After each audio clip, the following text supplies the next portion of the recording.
Now I am delighted to have this opportunity to share with you an analysis of Psalm 4.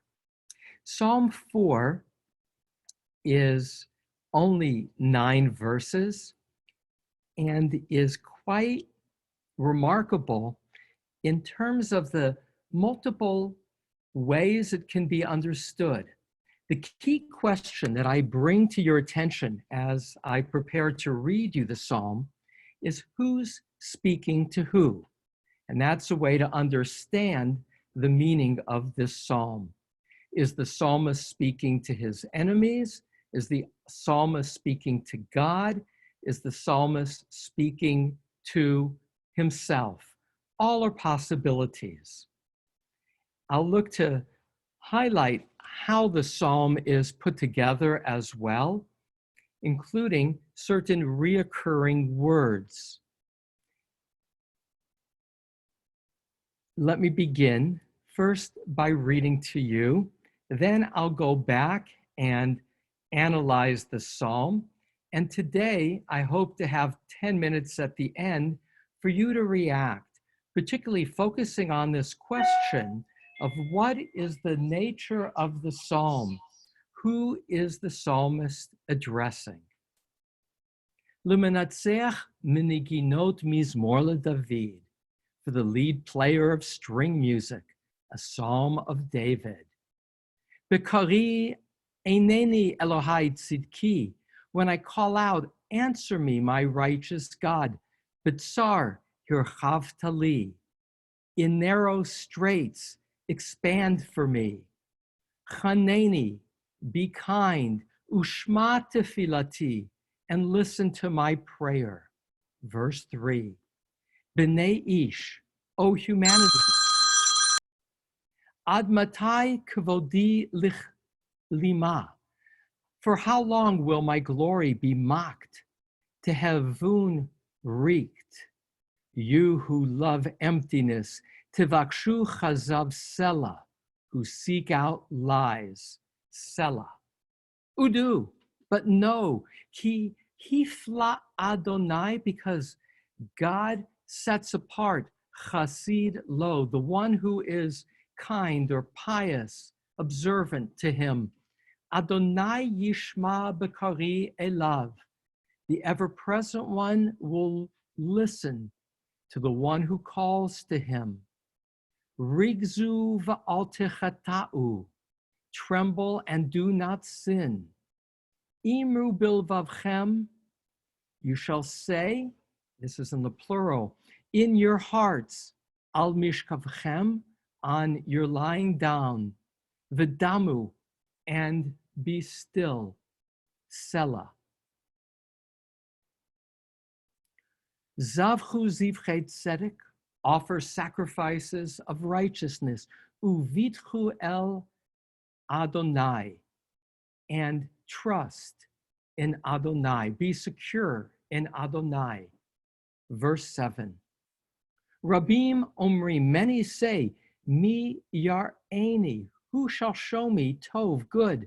Nasa aleinu, be a banner to us, or lift up to us, or panecha Adonai, the light of your face, ever-present one. Nitecha simcha bilibi, just as you have placed joy in my heart, me'et diganam v'tirosham rabu'u, in that time in which you increased for them grain and wine. B'shalom yachdav, in peaceful unity, Ashkava v'ishan, I will lay down and I will sleep. Ki ata Adonai levadad, because you ever-present one alone, levetach toshiveni, for security, for safety, you those who dwell. And so this is a psalm of anxiety. That part is clear, and seeking calm. You may recall Psalm 3, which we studied last Thursday. Psalm 3 began the same way. A minatzeach miniginot, for the lead player of string music, a psalm of David. Now, there are some commentaries that juxtapose this psalm with Psalm 3.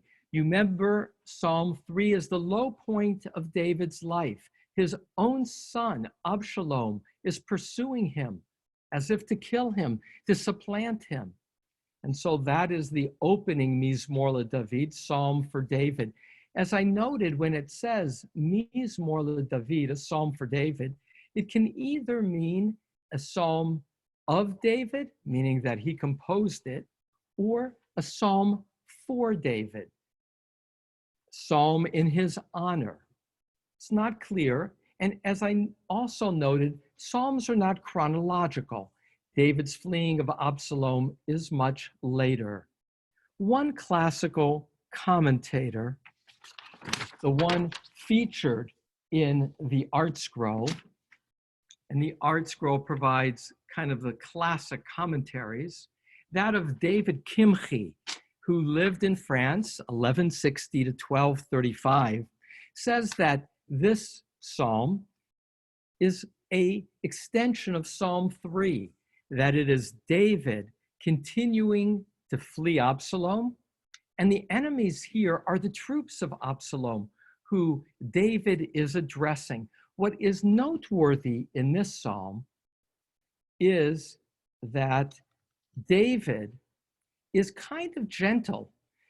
In contrast to Psalm 2 and Psalm 3, where the enemies are really slammed, here in the back and forth, David is relatively gentle, as if, and this is again Kimchi's commentary, the Radak, these are former allies of David who he's trying to persuade to be more aligned with him.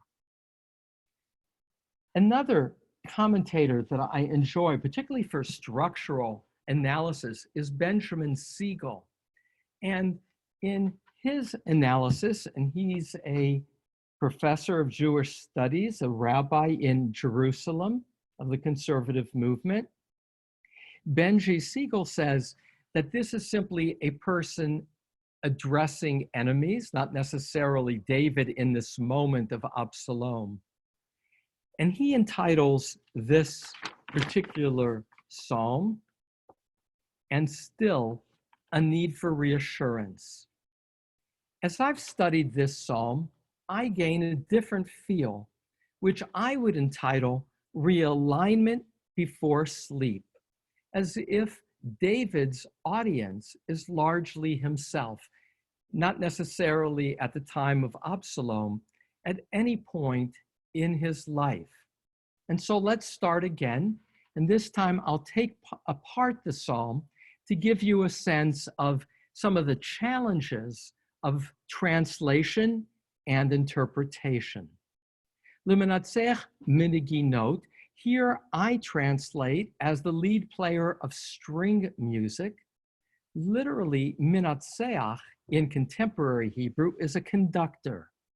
And in contemporary Hebrew, a mangina is a melody.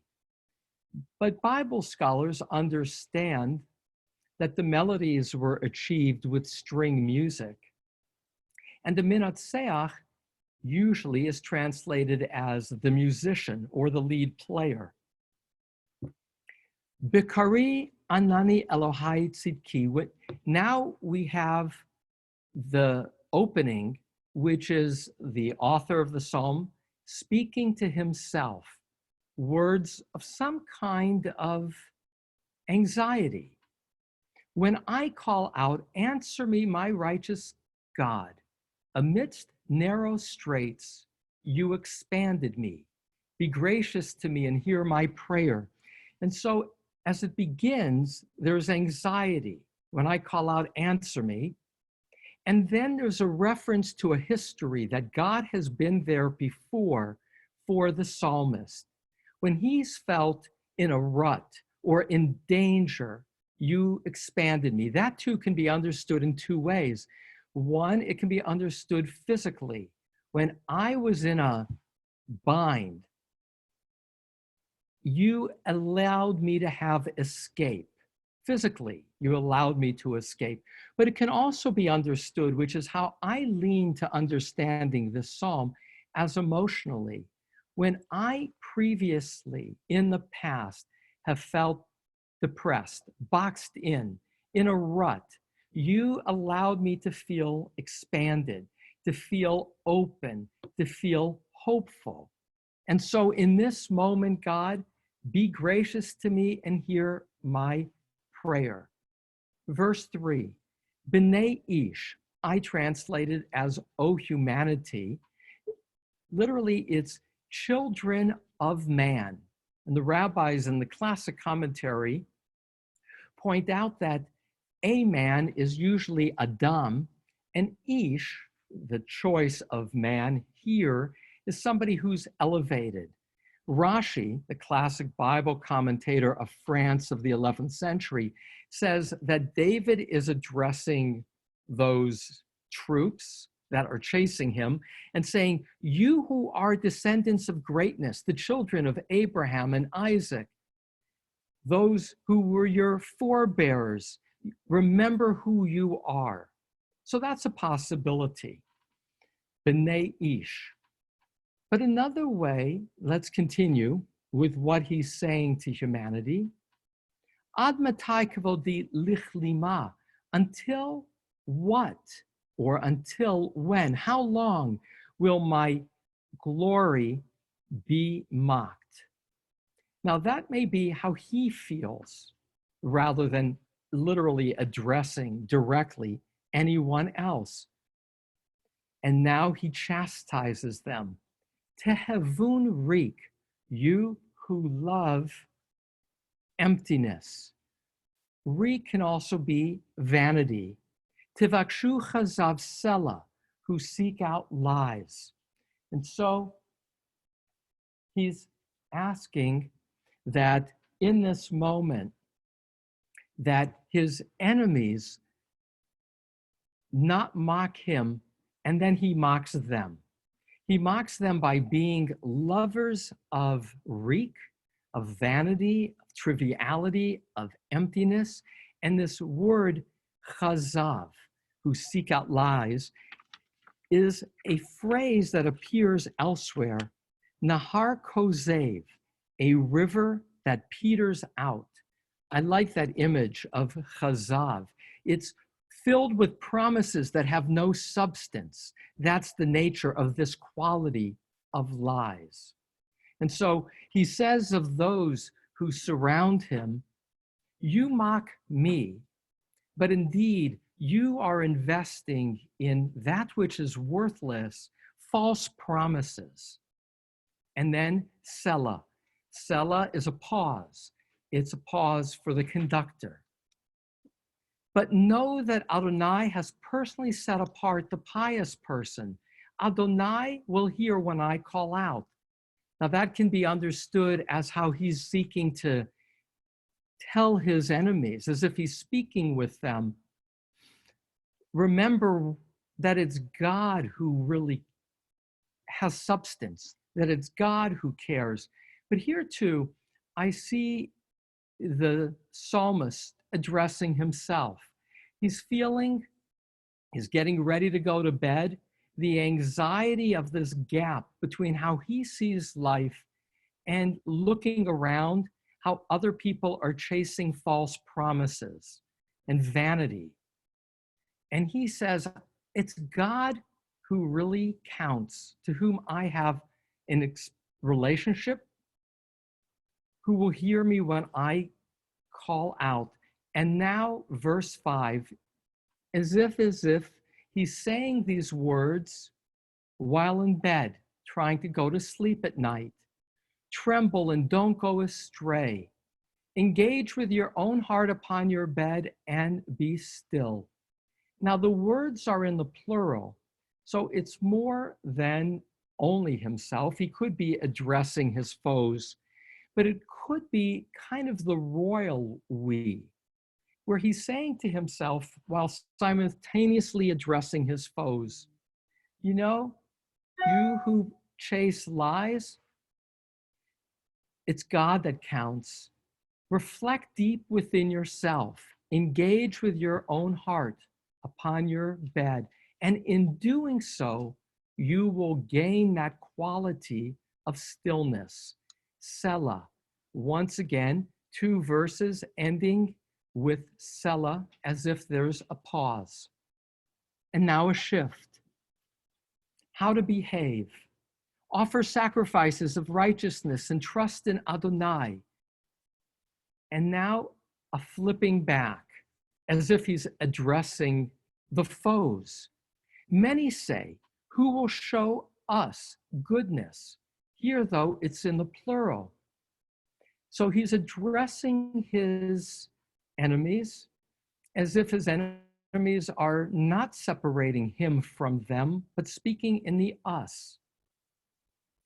And his response resonates with the priestly blessings. You know, that middle of the priestly blessings, number 625.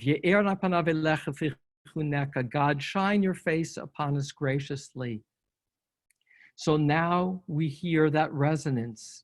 Nisa aleinu, which can be either lift up. Nasa is also a banner. So be a banner to us, the light of your face, God. Verse 8, as you have put joy in my heart from the time their grain and wine abounded. Now, again, because here it's their wine and grain, it's as if the psalmist is reflecting. There's two ways to understand this verse. Even as when you put joy for them in my heart from the time their grain and wine abounded, meaning I rejoiced in their success. Those others who mock me, those others who now chase me, or simply a larger world around me. And so I saw in their success, this is the second way, the first way, that even in their success I rejoiced, or it could be understood as you have put more joy in my heart than the time of their grain and wine abounded, saying, God, my love for you is greater than any physical gift. I tend to read this, though, as leading into the final verse. In peaceful unity, b'shalom yachdav. And the question is, peaceful unity with whom? Himself, with the world around him? And I tend to see it as both. Let me lie down and sleep. For you, Adonai alone, allow me to dwell with safety. One way to parse this is that there are 4 verses, 2, 3, 4, and 5, that are parallel to 6, 7, 8, and 9. Let me highlight this and then pull this together. I tend to relate to this psalm deeply. I tend to relate to it as a psalm of a man getting ready to go to sleep at night and feeling a disconnect with the world around him. For the world that he experiences of faith in God, of knowing that higher values are what matter, is disconnected with how many others are living their life, pursuing vanity and false promises, the river that dries up. And he's having a hard time falling asleep. And that's where the divide is. In verse 5 and verse 9, you have the return of seeking peace and stillness in sleep. It's as if there's this tension of anxiety and a need for reassurance.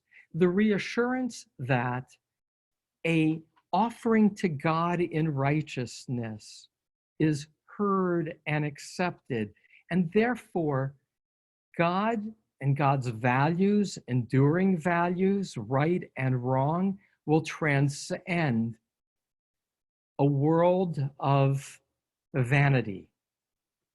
I find it very powerful to read this psalm with a going back between words to himself of reassurance that God, I'm anxious, but I know you listen. And then flipping to as if he's talking to others who will show us kindness, who will show us goodness, as if they're challenging him, as his feeling the challenge of those who are living life very different than he is. But knowing, as in verse 7, that God has this capacity to lift up light and show God's face. And so I read this psalm as a powerful realignment before sleep. And as such, I now, having studied it deeply, anticipate I will return to it when I'm having difficulty falling asleep, because it does apply to any time and place. With that, I pause for your reactions. Having looked at this psalm more closely, what might you have found resonant for you in hearing it? Or what question might you have in the translation or in its structure?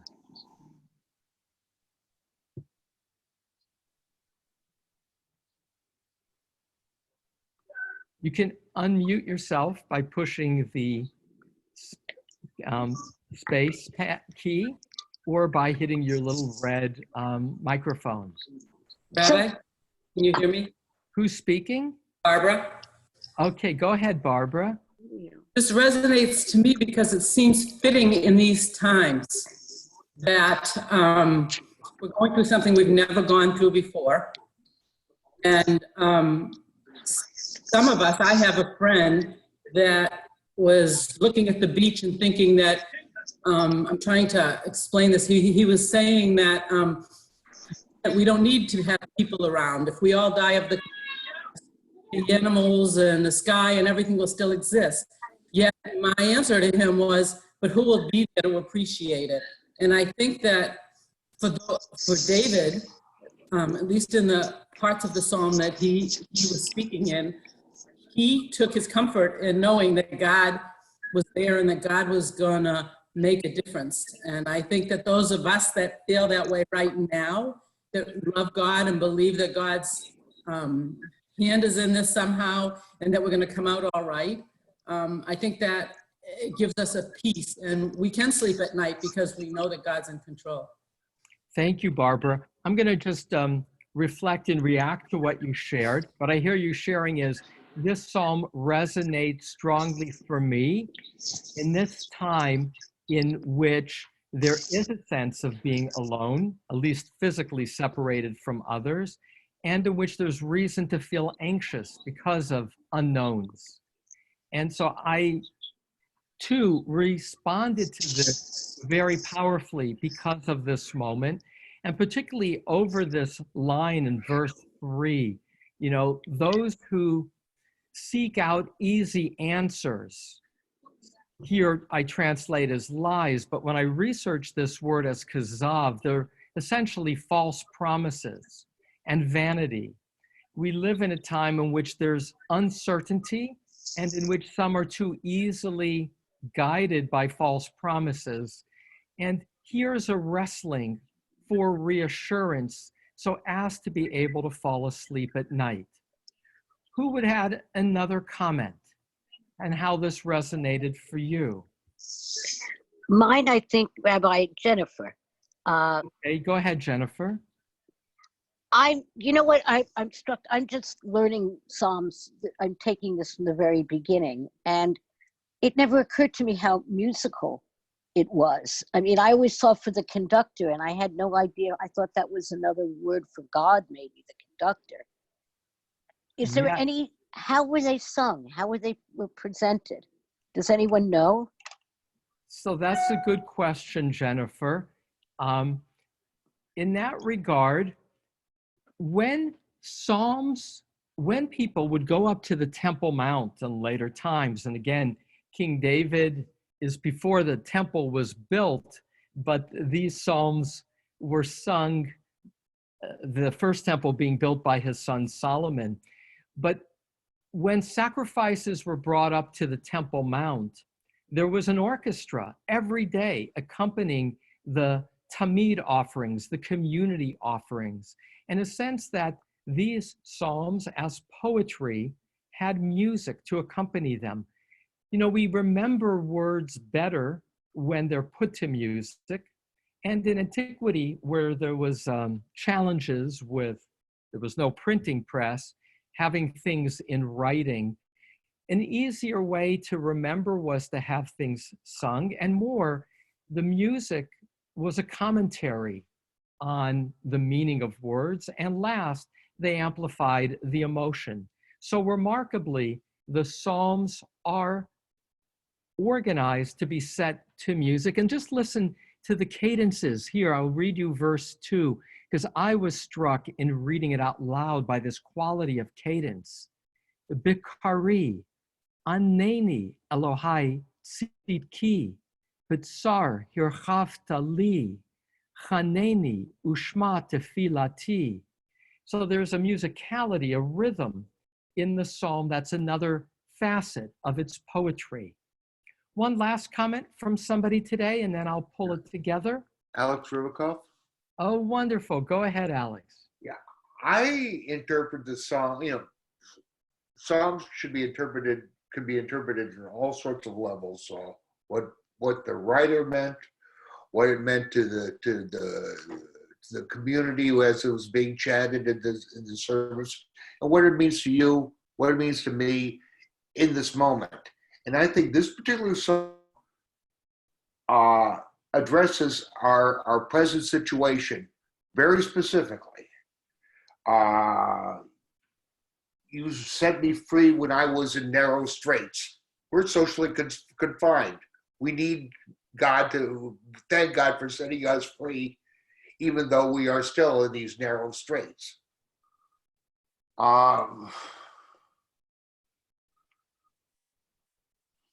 When line 7, Rabbi Omrim B'Yireinu Tov, many say, from whom will we see good? And we're all looking on the news and every day trying to get who's going to give us some news we can trust? Who's going to give us something, where will we see some good? And we're advised to commune with our own heart upon our own bed. And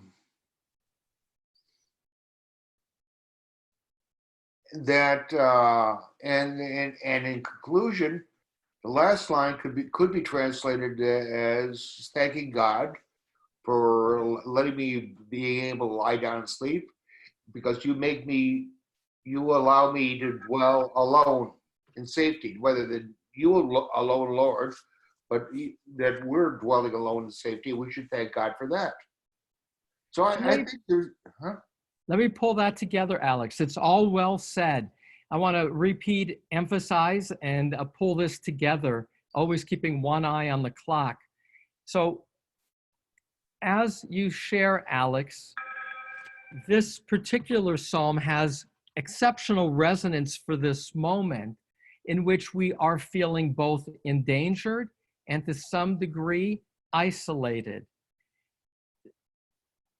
And in that regard, it's a psalm that provides a sense of reassurance that God does hear our prayers, that God's light graciously, as an act of grace, shines upon us, enabling us to both go to sleep at night more trustingly, and this closing line, in peaceful unity, all the more in this moment where we're often physically set apart.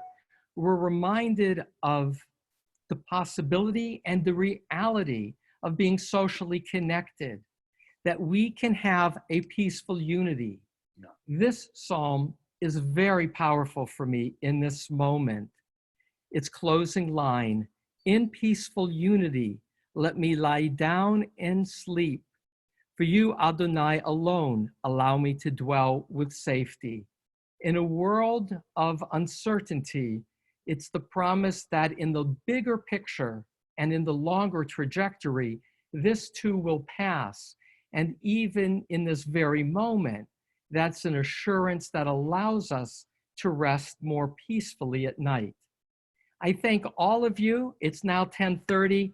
Thank you, thank you. Tomorrow, same time, I look to study Psalm number 5, and on Thursday, in chapter 6, to look more deeply at what is Sheol, what is the afterlife.